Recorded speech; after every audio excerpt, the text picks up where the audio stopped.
Welcome to Suman TV. నేను మీ నవీన్. ప్రస్తుతం మనతో celebrity homeopathy expert doctor Chetan Raju గారు ఉన్నారు. హాయ్ సార్, నమస్తే అండి. నమస్తే సార్. సార్, మోకాల నొప్పులు ఉన్నవాళ్ళు ఈ ఆహార పదార్థాలు మాత్రమే తినాలి, ఈ ఆహార పదార్థాలు అసలు తినకూడదు అంటుంటారు. ఉదాహరణకి ఏంటంటే పుల్లని వస్తువులు ఏమైనా తిన్నా కూడా, పదార్థాలు ఏమైనా తిన్నా మోకాల నొప్పులు పెరుగుతాయి అంటుంటారు. సో అట్లా ఏంటంటే ఇది జస్ట్ ఒక ఐడియా కోసం చెప్పాను. అంటే పుల్లని పదార్థాలైనా నిజంగానే అది ఉందా సార్? అంటే పులుపు తింటే పెరుగుతాయని, తీపి తింటే తగ్గుతాయని ఇట్లా ఉందా సార్? సో ఏ పదార్థాలు అవాయిడ్ చేయాలి, ఏ పదార్థాలు ఇంక్లూడ్ చేయాలి? మన దగ్గర చాలా మంది పేషెంట్లు మోకాళ్ళ నొప్పుల ప్రాబ్లమ్ తోటి వస్తారు. మన తెలుగు రాష్ట్రాల నుంచే కాదు, మొత్తం ఇండియా నుంచి వస్తారు. ఎందుకంటే ఒక్కొక్కసారి రోగాలు ఎట్లుంటాయంటే అవి ఆటోఇమ్యూన్ రోగాలు కూడా ఉంటాయి. ఆటోఇమ్యూన్ రోగాలు అంటే ఏంది? మన బాడీ పార్ట్స్నే మన బాడీ సంపుతుంది. అటువంటి ప్రాబ్లమ్స్ తోటి కూడా వస్తారు. ఆస్టియోఆర్థరైటిస్ తోటి వస్తారు. జాయింట్ రీప్లేస్మెంట్ చేసుకోవాలి, కానీ వాళ్ళకు బాడీ సహకరిస్తలేదు, వెయిట్ చాలా ఎక్కువ ఉంది, వాళ్ళకి భయం ఉంది, వాళ్ళు వస్తారు. అయితే వీళ్ళందరికీ మనము హోమియోపతి మందులతోటి రివర్స్ చేస్తాం ప్రాబ్లం. మళ్ళీ దాని తర్వాత వెరీ ఇంపార్టెంట్ ఏంటంటే డయట్ గురించి కూడా ఏమైనా చేంజెస్ ఉంటే చేస్తాం. ఏంటి సార్, అంటే సర్జరీ వరకు వెళ్ళే వాళ్ళకు కూడా హోమియోలో తగ్గించవచ్చు. ఓకే, హోమియోలో తగ్గించవచ్చు. అన్నిటికన్నా ఇంపార్టెంట్ చూడండి, నమ్మకం అనేది ఉండాలి. నమ్మకం అన్నిటికన్నా ఇంపార్టెంట్. అండ్ మీ డాక్టర్ మీకు చెప్పినట్టు మీరు చేయాలి. అయితే మీరందరూ ఒక వెరీ ఫేమస్ సినిమా అయితే చూసిండ్రు, RRR. చాలా పెద్ద సినిమా. అయితే ఈ RRR మనం అవాయిడ్ చేయాలి. అవాయిడ్ చేయాలంటే ఏంది? రిఫైన్డ్ షుగర్, దాని తర్వాత red meat, and last are వచ్చేసి refine carbs, okay, and oils. Okay. అంటే ఏంది దీని అర్థం? RRR అని అంటున్నారు, ఇవి అవాయిడ్ చేస్తే మనకు మోకాల నొప్పులు తగ్గే అవకాశం ఉంటుందా అనేసి మీకు అనిపిస్తుంది. అయితే మనకు లైఫ్ మాడిఫై అవుతుంది దీంతో. కొందరికి ఎంత బాధ ఉంటుంది. ఇప్పుడు పేషెంట్స్ వస్తారు కొందరు, వాళ్లకు లిఫ్ట్ ఎక్కాలి మన క్లినిక్కి రావాలంటే ఫస్ట్ ఫ్లోర్కి. వాళ్ళు దాని ముందు 3-4 మెట్లు ఉంటాయి. ఆ మెట్లు ఎక్కడానికి కూడా అమ్మయ్యా అని అనిపిస్తుంది వాళ్ళకు. సో ఇట్లా మనం లైఫ్ని మాడిఫై చేసుకోవాలి. 2-3 మెట్లు ఉన్నాయి, జర మెల్లమెల్లగా ఎక్కువడం, వీల్ చైర్ అవసరం పడకపోవడం, అట్లా మనం డయట్ సెట్ చేసుకుంటే దాంట్లో మనకు బెనిఫిట్ ఉంటుంది. హోమియోపతి ఏమో రోగాన్ని తగ్గిస్తుంది, కానీ లైఫ్ని కూడా మనం మేనేజ్ చేసుకోవడానికి రావాలి కదా. అయితే ఈ RRR అవాయిడ్ చేయాలి. ఇప్పుడు ఏంది? Refined sugar. మనం చాయ్లో చక్కెర వేస్తాం, ఒక్కొక్కసారి మనం రసం చేసుకుంటే ఇంట్లో చక్కెర చేసుకుంటాం, మళ్ళీ తర్వాత ఎన్నో ఫుడ్స్లో స్వీట్స్లో మొత్తం చక్కెర వేస్తాం. ఈ చక్కెరే కొనకండి మీరు ఇంటికాడ. అరే మళ్ళీ చిన్నపిల్లలకి పాలు ఇస్తాం కదా, దాంట్లో చక్కెర వేసి ఇవ్వాలా అనేసి అంటారు కదా. వాళ్ళకు కూడా చక్కెర ఇవ్వాలని రూల్ ఎవరు పెట్టిండ్రు? ఇవ్వకండి. చాయ్లా, కాఫీలో దేంట్లో చక్కెర వేసుకోకండి, అసలు కొనేసి తీసుకురాకండి ఇంటికి. అప్పుడు మనకు ఇది జర హెల్ప్ చేస్తుంది. మళ్ళీ రెడ్ మీట్. అంటే దీనికి రీప్లేస్ ఏమైనా ఉందా సార్? అంటే ఇప్పుడు కొద్దిమంది చక్కెర బదులు బెల్లం వాడచ్చా అని అంటుంటారు. చూడండి, చక్కెర తోటి ఇంత డ్యామేజ్ అయిందంటే బెల్లం తోటి ఇంత డ్యామేజ్ అవుతుంది. సో కానీ తక్కువ డ్యామేజ్ అవుతుంది, జర మీరు వాడుకోండి కావాలంటే. మళ్ళీ రెడ్ మీట్. రెడ్ మీట్ అంటే ఏంది? మీరు తినే మటన్ ఉండొచ్చు, లేదంటే ఇంకా వేరే పదార్థాలు కూడా ఉంటాయి రెడ్ మీట్లో, మీరు గూగుల్ చేసుకోండి. చికెన్ కూడా అవాయిడ్ చేయాలంట నేను. రెడ్ మీటే కాదు, చికెన్ కూడా అవాయిడ్ చేయండి. ఎందుకంటే అవి కూడా అన్నీ ఇప్పుడు కల్తీ వస్తుంది. మంచి ప్రోటీన్ ఫుడ్ అంటారు కదా సార్. ప్రోటీన్ ఫుడ్ అంటారు, కానీ మనం ఎంత ఉడకబెడతాం దాన్ని, మళ్ళీ దానికి ఇంజెక్షన్లు ఇస్తారు, తొందరగా తయారు చేస్తారు, అది ఫుడ్ చైన్ లో వచ్చేస్తుంది. అయితే అది కూడా మీటే అవాయిడ్ చేయండి కదా, తగ్గినప్పుడు వరకు అయితే అవాయిడ్ చేయండి మీరు. అయితే ఇది అట్లా అవాయిడ్ చేయాలి. ఇప్పుడు రిఫైన్డ్ కార్బ్స్ అంటే ఏంటి? ఇప్పుడు మీరు మార్కెట్కి పోతారు, మార్కెట్కి పోయి మీరు ఇప్పుడు పిండి కొనాలి, మైదా పిండి. మీరు మైదా పిండి ఏదైతే ప్యాకింగ్లో వస్తుంది కదా, దాని వెనకాల తిప్పి చూడండి ఏమని రాసి ఉంది పైన. అక్కడ రిఫైన్డ్ ఫ్లార్ అని రాసి ఉంటుంది. Refined flower. రిఫైన్డ్ అంటే ఏ వస్తువు పైన రిఫైన్డ్ అని వర్డ్ మీరు చూస్తే దానికి 100 కిలోమీటర్ దూరం వెళ్ళిపోండి మీరు. ఓకే, మీకు రిఫైన్డ్ అని వర్డ్ కనిపించింది అనుకోండి, రిఫైన్డ్ ఆయిల్ వస్తుంది, రిఫైన్డ్ ఫ్లార్ వస్తుంది, ఇట్లా చాలా రిఫైన్డ్ అని వస్తాయి. అవి వాడొద్దు అసలు. మైదా పిండి ఎట్లుంటది? ఇట్లా తీసుకుంటే అసలు రిఫైన్డ్ అంటే ఏంటి సార్? దాన్ని మళ్ళీ ఎక్కువ దాంట్లో ఓన్లీ ఎక్కువ మిగిలేది కార్బోహైడ్రేట్. ఓకే, ఓకే, కార్బోహైడ్రేట్ మిగులుతుంది ఎక్కువ రిఫైన్డ్ మైదా పిండిలో. ఇప్పుడు రిఫైన్డ్ అది దేంట్లో వాడతారు మనకు ఎట్లా తెలవాలి అంటే, మీరు ఏది తీసుకున్నా, బిస్కెట్ పొడా తీసుకున్నా, మీరు ఏది కొన్నా వెనకాల తిప్పి చూడండి దాని మీద ఏమేమి ఉంది దాంట్లో. రిఫైన్డ్ ఫ్లార్ అన్న రాసి ఉంటుంది, లేకపోతే ఆల్ పర్పస్ ఫ్లార్ అని అయినా రాసి ఉంటుంది. సో అవి వస్తువులు అవాయిడ్ చేయాలి మొత్తానికి. మీరు డయట్ బిస్కెట్లు, డయాబెటిక్ ఫ్రెండ్లీ బిస్కెట్లు ఇవి కూడా కొంటున్నారంటే దానికి తిప్పి చూడండి, దాంట్లో మైదా పిండి ఎంత ఉంది, అది ఉంటే మీరు కొనకండి అది. సో ఇవి అయితే ఖచ్చితంగా అవాయిడ్ చేసినవి మోకాళ్ళ నొప్పులకి. మన దగ్గర ఏ పేషెంట్ మోకాళ్ళ నొప్పులకు వచ్చినా మనం ఒకటి చెప్పేస్తాం ఫస్టే. మన దగ్గర ఏ పేషెంట్ మోకాళ్ళ నొప్పులతో వచ్చినా ఇవి అవాయిడ్ చేయమని చెప్తాము. అండ్ ఏం చెప్తాము, ఇవి అవాయిడ్ చేస్తే మనకు తగ్గుడు తొందరగా తగ్గుతుంది. ఇప్పుడు మొత్తం పేషెంట్లు వచ్చి అంటారు హోమియోపతిలో మొత్తం శాశ్వతంగా తగ్గుతుంది అని అంటారు కదా రోగం, మళ్ళీ మేము ఏది తిన్నా తగ్గుతుందా అంటే అట్లా తగ్గదు. కొందరికి తగ్గుతుంది, కానీ ఇప్పుడు 1 yearలోనే తగ్గాలి. 1 yearలోనే తగ్గాలి. నేను అన్ని అడ్డం దొడ్డం తింటూనే ఉంటా అంటే ఒక 5-6 ఏళ్ళు కూడా పడుతుంది.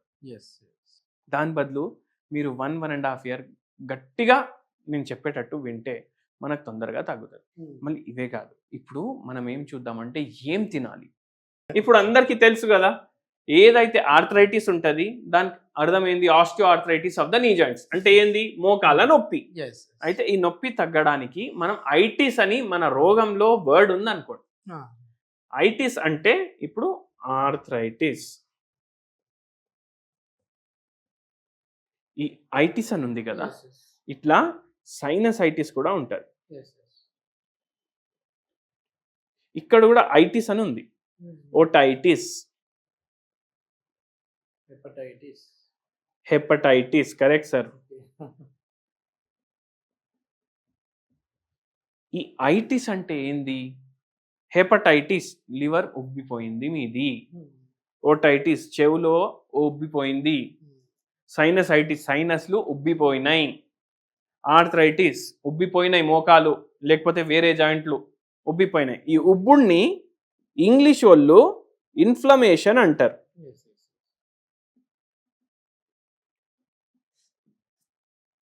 అర్థమైందా ఇప్పుడు మీకు? సో మనం ఎటువంటి డయట్ చేయాలి అంటే యాంటీ ఇన్ఫ్లమేషన్ డయట్. ఇప్పుడు నేను ఇంతకుముందు వస్తువులు చెప్పినా కదా, ఆర్ఆర్ఆర్, అవన్నీ ఏం కాజ్ చేస్తాయి మన బాడీలో, ఇన్ఫ్లమేషన్ కాజ్ చేస్తాయి. ఈ ఇన్ఫ్లమేషన్ని తీయాలి మనం. ఈ ఇన్ఫ్లమేషన్ని తీయాలి అంటే మనం కార్బోహైడ్రేట్లు అవాయిడ్ చేయాలని నేర్చుకున్నాం, రిఫైన్డ్ ప్రొడక్ట్స్ అవాయిడ్ చేయాలని నేర్చుకున్నాం, రెడ్ మీట్తో సహా వేరే మీట్ ప్రోడక్ట్స్ కూడా అవాయిడ్ చేయాలనేసి నేర్చుకున్నాం. మళ్ళీ ఏం తినాలి, గడ్డి తినమంటున్నారా డాక్టర్ గారు అనేసి అంటారు చాలా మంది. కానీ ఇప్పుడు మనకు అన్నిటికన్నా హెల్తే ఇంపార్టెంట్. అన్నిటికైనా హెల్తే ఇంపార్టెంట్ ఉన్నప్పుడు మీ హెల్త్కి ఏది మంచిది అది తినండి. అవునా? ఏం మంచిది అంటే ఇప్పుడు యాంటీ ఇన్ఫ్లమేటరీ ఫుడ్స్ డిస్కస్ చేద్దాం మనం. ఫస్ట్ మీరు బ్రేక్ఫాస్ట్ చూడండి. బ్రేక్ఫాస్ట్లో మీరు రాగులు, కొర్రలు, జొన్న, ఇప్పుడు దీంతో మీకు రొట్టె అవుతుంది, దీంతో మీకు ఇడ్లీ అవుతుంది, దీంతో మీకు దోశ అవుతుంది. ఈ కొర్రలతో కూడా ఇడ్లీ, ఉప్మా, దోశ. రాగులతోటి మీకు సంగటి అవుతుంది. రాగులు అటుకులు కూడా వస్తున్నాయి ఈ మధ్య, రాగులు అటుకులు కూడా ఒకరోజు పెట్టుకోండి. మళ్ళా రాగి సరి, ఇవన్నీ తయారవుతాయి. దీంతో కూడా దోశలు తయారవుతాయి. 1, 2, 3, 4, 5, 6, 7, 8, 9 డిషెస్ మనం తయారు చేసుకోవచ్చు. దీంట్లో ఉండేది 7 రోజులు. సో ఇట్లా యాంటీ ఇన్ఫ్లమేటరీ బ్రేక్ఫాస్ట్ చేస్తున్నాం మనం. ఇంకోటి గుర్తుపెట్టుకోండి, ఎక్కువ ఆయిల్ మీ ఫుడ్లో యాడ్ చేయొద్దు. ఓన్లీ ఫ్రైడ్ ఐటమ్లు, ఆయిల్ ఐటమ్స్ కాదు, మీరు నూనె ఎక్కువ వాడుతున్నారంటే కూడా అది ఎక్కువ ఆయిల్ వేసినట్టే. సో అది చేయొద్దు. మళ్ళీ లంచ్ ఏం చేయాలి, లంచ్ నార్మల్, కానీ ఫ్రైడ్ ఫుడ్స్ ఇంక్లూడ్ చేయొద్దు. మీ లంచ్ దాంట్లో ఎక్కువ ఆయిల్స్ వాడొద్దు. డిన్నర్ ఏం చేస్తారు, నేను బెస్ట్ ఏమంటా అంటే ఏదో ఒక ఫ్రూట్ లేదంటే వెజిటేబుల్స్. డిన్నర్లో మీరు సాలెడ్లు, ఏ టైంలో అయిపోవాలి మళ్ళీ డిన్నర్, సాలెడ్లు ఎక్కువ తినండి. మీరు 10కి పడుకుంటారు అనుకోండి, మీరు 7:30 కల్లా డిన్నర్ ఫినిష్ చేయాలి.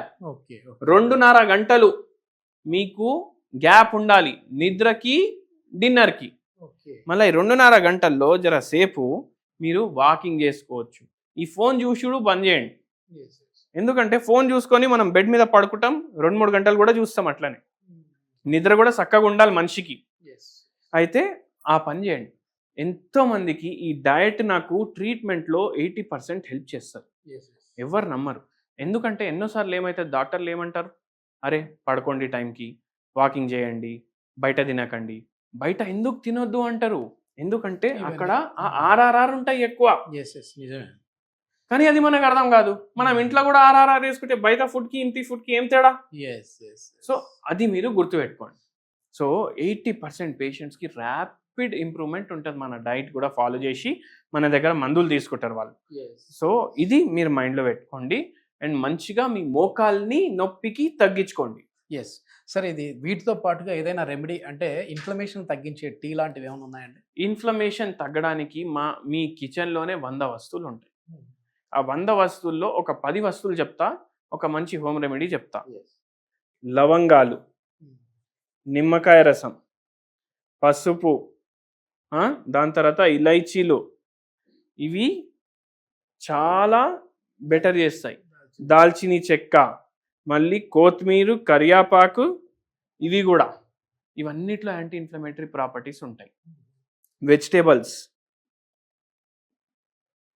దేంట్లో అయితే ఫైబర్ ఎక్కువ ఉంటుంది దాంట్లో కూడా యాంటీ ఇన్ఫ్లమేటరీ ప్రాపర్టీస్ ఉంటాయి. ఇవన్నీ వాడండి, మంచిగా మీకు బెటర్మెంట్ ఉంటుంది. అయితే మనం ఇప్పుడు ఏం చేస్తామంటే ఒక గిలాస్ తీసుకుంటాం, దీంట్లో ఫుల్ వేడి నీళ్ళు నింపుతాం. వేడి నీళ్ళు నింపేసి దీంట్లో 1 పించ్ టర్మరిక్ వేస్తాం. 1 పించ్ టర్మరిక్ వేసి దీంట్లో 1 పించ్ దాల్చిని చెక్క ఇది వేస్తాం, కలిపేసి తాగేస్తాం. డైలీ మార్నింగ్ ఒకసారి, నైట్ ఒకసారి. 1 కప్ ఫుల్ వేడి నీళ్ళు. అంటే ఇది బాయిల్ చేయాలా ఇవన్నీ వేసేసి? లేదు, ఫుల్ వేడి నీళ్ళలో వేసేసినా చాలు. ఫుల్ వేడి నీళ్ళలో మీరు గిలాస్ లో నింపుకున్న తర్వాత ఈ 2 వేయండి. ఓన్లీ 1 పించ్ చేయాలి. పౌడర్ 1 పించ్ చేయాలి. టర్మరిక్ 1 పించ్ చేయాలి.